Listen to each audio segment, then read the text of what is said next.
Good morning, Namaste, Jai Hind. Welcome back. So guys, as we were discussing about part 6 of Indian Constitution related with the state government, जिसमें हमने discuss किया about the formation of state legislature, its powers, functions, rights, and after that about governor. And at the time of discussion about the governor, we discussed that the state executive is of two types, the constitutional executive and the real executive.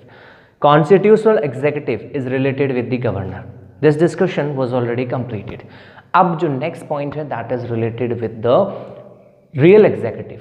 Real executive जो होता है that is formed by the chief minister and his council of minister, जिसके बारे में constitution में article 163 along with that article 164 mention करता है. Okay, so let's discuss about formation of council of minister in the state, यानी state council of minister का formation. Okay, and for that you have to keep two articles in your mind. The first one, the topic is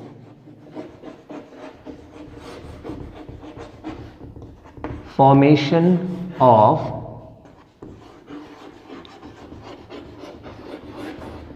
council of ministers.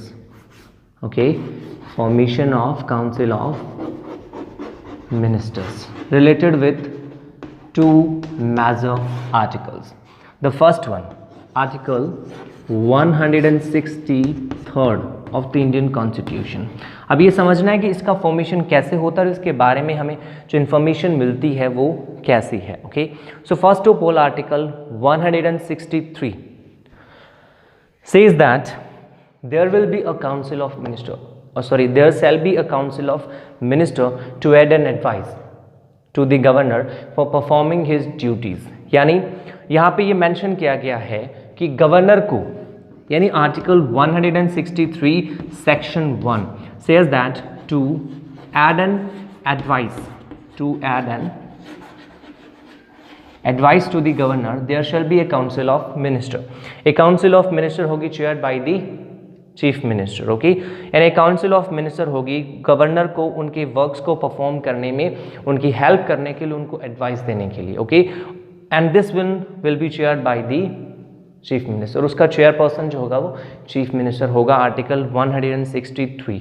And all the duties related with the governor are performed by the governor on the advice of the chief minister and his council of minister. Okay, अब उसमें section 2 जो है वो ये कहता है, in the matter of discretionary power the governor is allowed to use these power as per his discretion, as per his wishes.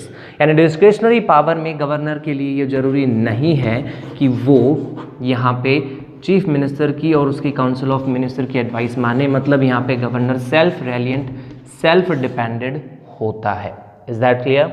After that article 163 section 3, और ये सेक्शन 3 मेंशन करता है कि the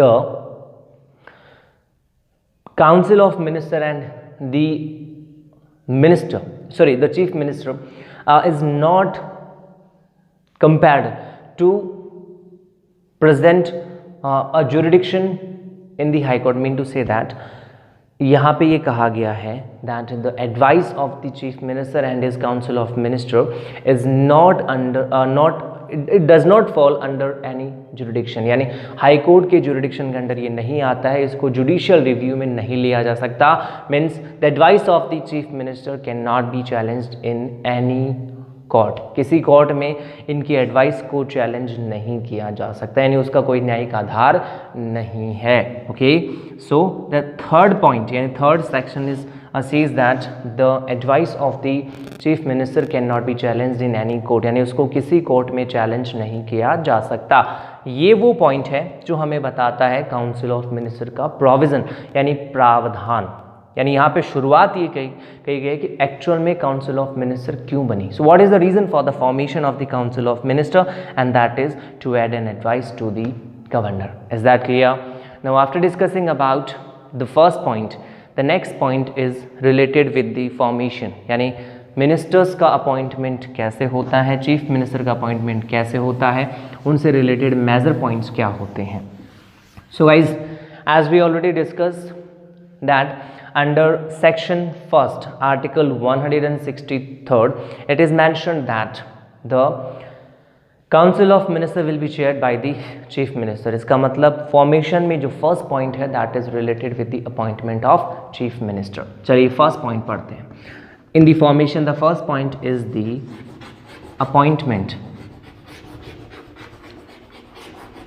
appointment of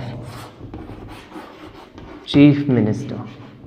okay, chief minister का appointment.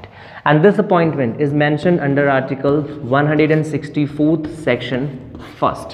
और इसमें mention किया गया है that the chief minister shall be appointed. The chief minister shall be appointed by the governor. The chief minister shall be appointed by the governor. Is that clear? तो इसमें ये clearly mention किया गया है कि काउंसिल ऑफ मिनिस्टर का chairperson जो है वो चीफ मिनिस्टर होता है और इस चीफ मिनिस्टर का अपॉइंटमेंट गवर्नर के द्वारा किया जाता है.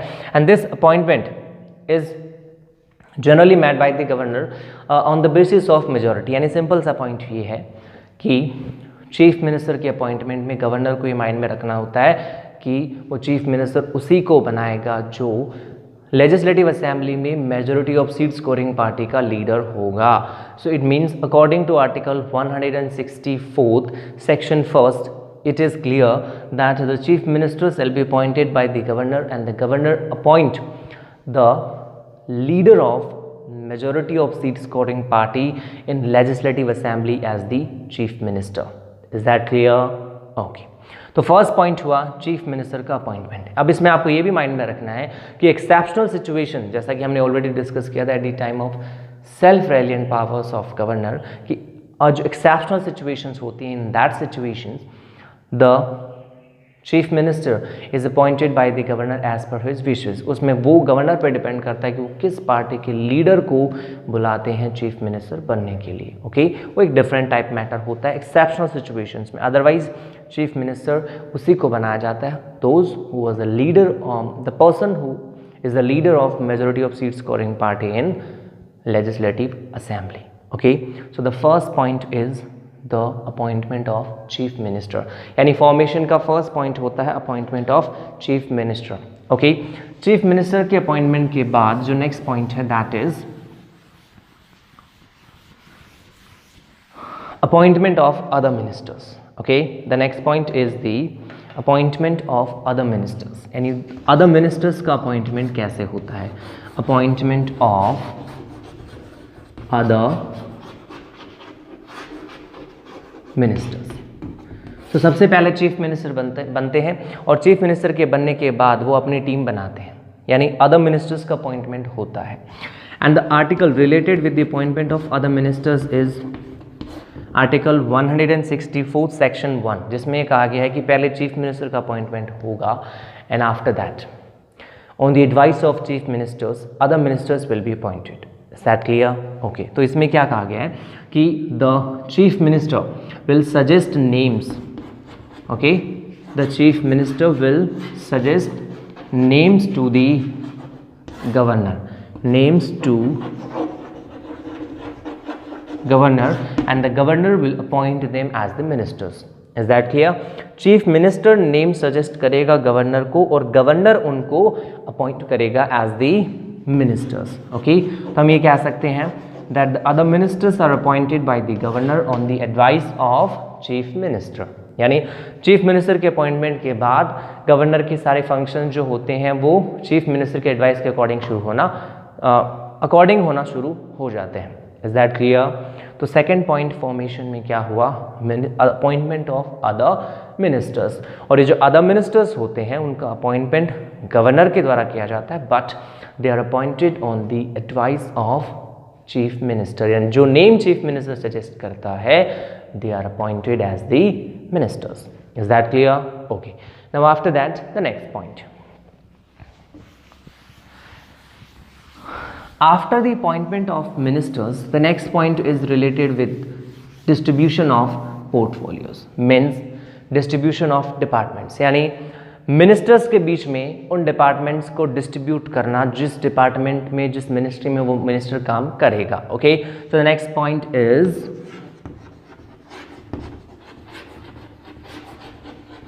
Distribution of portfolios. तो यहाँ पे आपको माइंड में रखना है कि डिस्ट्रीब्यूशन ऑफ पोर्टफोलियोज किया तो जाता है बाय द गवर्नर, लेकिन यहाँ एडवाइस किसकी काम करेगी? Of the chief minister. Is that clear? So the distribution of portfolios. Okay, तो यहाँ पे आपको ये माइंड में रखना है दैट द मिनिस्ट्रीज और the portfolios are divided among the ministers by the governor, यानी डिवीजन तो करता है governor on the advice of chief minister. Is that clear? So the portfolios among the ministers are divided, are distributed by the governor on the advice of chief minister. यानी यहाँ portfolios का division जो होता है वो governor करेंगे, लेकिन यहाँ advice किसकी काम करेगी? chief minister की. Along with that, the redistribution of portfolio means the chief minister is allowed to shuffle the council of minister, जिसमें वो मिनिस्टर्स के जो डिपार्टमेंट्स हैं, मिनिस्ट्रीज हैं, उनको एक्सचेंज कर सकते हैं, किसी मिनिस्टर को बाहर भी निकाल सकते हैं. Okay, and this thing is also related with the formation of council of minister. लेकिन ये पॉइंट जो है वो चीफ मिनिस्टर की पावर का है. That one will discuss eight the time of chief minister. Is that clear? Okay, now after that the next point is related with the qualifications. यानी actual में हमने डिस्कस किया कि पहले चीफ मिनिस्टर बनता है, उसके बाद में अदर मिनिस्टर्स बनते हैं, लेकिन ये कौन बन सकता है? So which are the qualifications decided to be the ministers. Okay, तो क्वालिफिकेशन में आपको बस एक ही पॉइंट माइंड में रखना है that according to article 164 section 4 it is said that to be a minister the person should be a member of any house of state legislature. qualification सिर्फ एक है that he should be a member of any house of state legislature. okay, यानी either legislative assembly और legislative council. तो minister बनने के लिए compulsory हो जाता है कि वो पर्सन जो है वो किसी भी house of the state legislature का मेंबर होना चाहिए. ओके, इसमें नेक्स्ट पॉइंट है, इसमें एक थोड़ा एक एक्सेप्शन है. ओके, कंसेशन है. और कंसेशन क्या है? If at the time of appointment the person is not a member of any house of parliament then within 6 months he have to get the membership.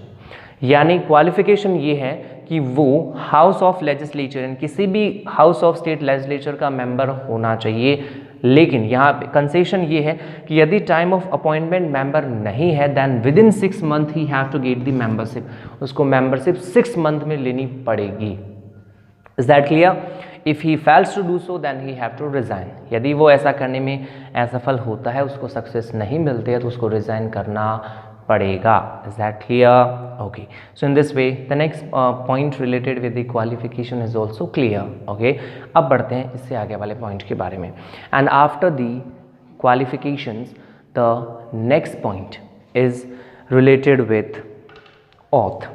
Okay, तो I think qualification का point आपके mind में clear होगा कि minister बनने के लिए एक पर्सन जो होता है वो मेंबर होना चाहिए any house of state legislature. यदि नहीं है तो बने with in 6 months.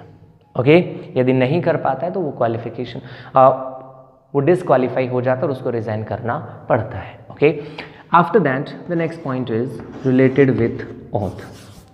Auth by the oath taken by the ministers. Okay, oath taken by ministers.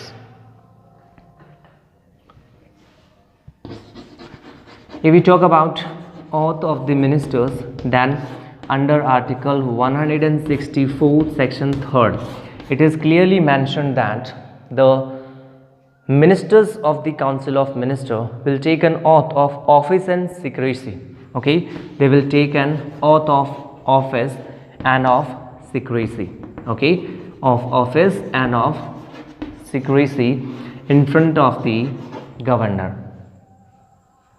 as on the basis of the structure decided under Schedule 3 of the Indian Constitution, okay, यानी third schedule में जो structure, जो formula decide है, उस basis पे council of minister के जो ministers हैं वो गवर्नर के सामने ऑफिस एंड सिक्रेसी की शपथ ओथ लेंगे. Is that clear? And this thing is mentioned in article 164 section 3rd of the Indian Constitution. Is that clear? Okay. Now after discussing about this point, the next point is related with tenure. Tenure of the ministers of Council of Ministers. We can say that tenure of the Council of Ministers. Okay. Tenure of the Council of Ministers. चलिए पढ़ते हैं next point के बारे में. Tenure of Council of Ministers. तो tenure में अपने को यही माइंड में रखना है that the maximum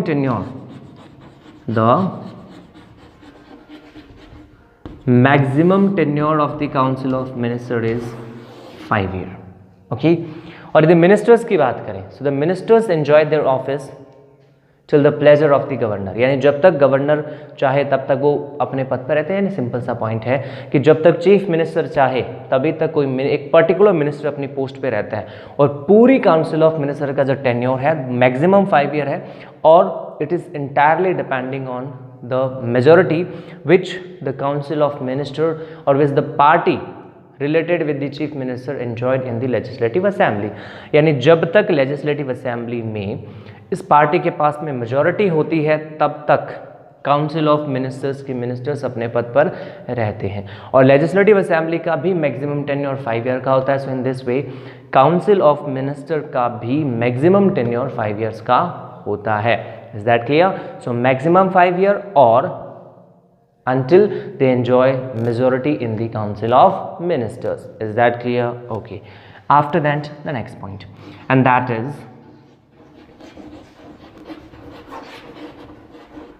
categories of ministers. Okay, categories of ministers. So as we discussed at the time of central executive that there are 3 types of ministers: the cabinet ministers, the state ministers and the deputy ministers. Actual में constitution में इन categories का कहीं कोई description नहीं है. Okay. जो categories हमने बनाई है वो हमने ब्रिटेन से जो एडमिनिस्ट्रेशन अडॉप्ट किया था उसमें ब्रिटेन का जो सिस्टम है उसी बेसिस पे हमने अपने यहाँ पे मिनिस्टर्स की 3 कैटेगरीज बनाई हैं. Is that clear? ओके. अब काउंसिल ऑफ मिनिस्टर्स में categories of ministers are of 3 types. Okay. First one is cabinet, यानी जैसे सेंटर में था बिल्कुल वैसे ही होगा. Cabinet ministers, state ministers and deputy ministers. और यहाँ आपको ये माइंड में रखना है कि cabinet ministers means the ministers enjoy the most important departments of the government. यानी गवर्नमेंट के मोस्ट इंपॉर्टेंट डिपार्टमेंट जिन मिनिस्टर्स के पास में होते हैं और ये उस पार्टी के मोस्ट इंपॉर्टेंट लीडर्स होते हैं. Is that clear? Okay. After that the next one is related with the state ministers. State ministers जो कैबिनेट मिनिस्टर्स से सेकंड लेवल में होते हैं, ऐसे मिनिस्टर्स जो होते हैं उनको ये राइट होता है कि उनके पास में या तो इंडिपेंडेंट स्मॉल डिपार्टमेंट्स हो सकते हैं, otherwise they will be appointed to assist the cabinet ministers. Is that clear? और लास्ट टाइप होता है डेप्यूटी मिनिस्टर्स का. डेप्यूटी मिनिस्टर्स में आपको बस इतना माइंड में रखना है कि these ministers are appointed to assist the other 2 categories of ministers. यानी कैबिनेट और स्टेट मिनिस्टर्स को असिस्ट करने के लिए डेप्यूटी मिनिस्टर्स को अपॉइंट किया जाता है. Is that clear? ओके. तो टाइप ऑफ मिनिस्टर्स में 3 types होते हैं: कैबिनेट मिनिस्टर्स, स्टेट मिनिस्टर्स और डेप्यूटी मिनिस्टर्स. ये आपको ये भी माइंड में रखना है कि कॉन्स्टिट्यूशन में कहीं भी इन तीनों टाइप्स के बारे में कोई डिस्क्रिप्शन नहीं है. Is that clear? Okay. Now after that the next point is the number of ministers in the council of minister. यानी कितने ज़्यादा से ज़्यादा मिनिस्टर्स इसमें हो सकते हैं. तो पहले तो ये डिसाइडेड नहीं था लेकिन एट प्रेजेंट है. ओके। तो नंबर ऑफ मिनिस्टर्स में तो अपने को बस इतना ही माइंड में रखना है कि आर्टिकल 164 सेक्शन 1A में लिखा गया है कि maximum number of ministers in the council of minister should not be more than 15% of the total number of members of legislative assembly. यानी लेजिस्लेटिव असेंबली के टोटल नंबर ऑफ मेंबर्स से कि 15% से ज़्यादा मिनिस्टर्स काउंसिल ऑफ मिनिस्टर में नहीं हो सकते। For example Rajasthan, in Rajasthan we are having 200 minister, total number of members in the legislative assembly 200, तो उसका 15% के हिसाब से देखा जाए तो 30 मिनिस्टर्स से ज़्यादा मिनिस्टर्स राजस्थान में नहीं हो सकते, इससे कम हो सकते हैं। It should not be more than 15% including chief minister. Is that clear? Okay. इन सब के बारे में डिस्कस करने के बाद में लास्ट पॉइंट जो आता है that is second last point that is related with the collective responsibility. Okay, यानी आर्टिकल 164 सेक्शन 2 ये मेंशन करता है that the ministers of the council of minister along with chief minister are collectively responsible towards legislative assembly. यानी ये responsible है legislative assembly के लिए, they are answerable towards the legislative assembly, and if the members of legislative assembly pass non-confidence motion against the ministers of council of minister, then the entire council of minister along with chief minister will have to resign from their post. okay, तो collective responsibility का मतलब हो गया कि legislative assembly के लिए वो answerable होते हैं अपने काम के लिए, यानी अपनी जो काम है उसके लिए उनको आंसर देना पड़ता है legislative assembly में, और उनका existence भी legislative assembly पे डिपेंड करता है। Is that clear? So the next point is related with collective responsibility, and after that the last one is salary and allowances. And simple सी बात है, कोई भी काम करता है तो वो पैसों के लिए ही करेगा, सैलरी के लिए करेगा, और मिनिस्टर्स को भी फिक्स सैलरी एंड अलाउंसेस मिलते हैं जिनको डिसाइड करती है लेजिस्लेटिव असेंबली। ओके, तो under article 164 section 5 it is mentioned that the ministers of the council of minister along with chief minister receive fixed salary and allowances decided by the state legislature, and till legislative assembly will make a law in this regard they will receive the salary and allowances as mentioned in second schedule of the Indian Constitution. Okay, तो salary and allowances के बारे में अपने को ये mind में रखना है कि काउंसिल ऑफ मिनिस्टर्स के जो मिनिस्टर्स होते हैं और जो चीफ मिनिस्टर होते हैं उनको फिक्स सैलरी एंड अलाउंसेस मिलते हैं, जिनको डिसाइड करने का राइट स्टेट लेजिस्लेचर या लेजिस्लेटिव असेंबली के पास में होता है। Is that clear? और ये सैलरी एंड अलाउंसेस जो होते हैं जब तक बिल बना करके लेजिस्लेटिव असेंबली इनको डिसाइड नहीं करती है तब तक उस बेसिस पे मिलेंगे जैसा कि सेकंड स्केड्यूल में डिसाइड किया गया है।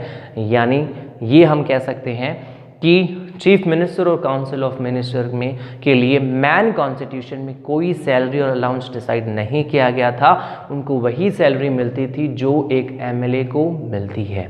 उसके बाद स्पेशली लेजिस्लेटिव असेंबली ने बिल बना करके उनके लिए सैलरीज वगैरह डिसाइड की थी। Is that clear? So in this way the discussion related with the formation of council of minister me to an end. About the remaining things we'll discuss in the next one. If there will be any doubt in your mind, you can write me in the comment section. I will definitely help you to resolve all your doubts. So stay tuned for the next one. Till then, stay at your home, be safe. Thank you very much. Have a nice day. Jai Hind, Jai Bharat.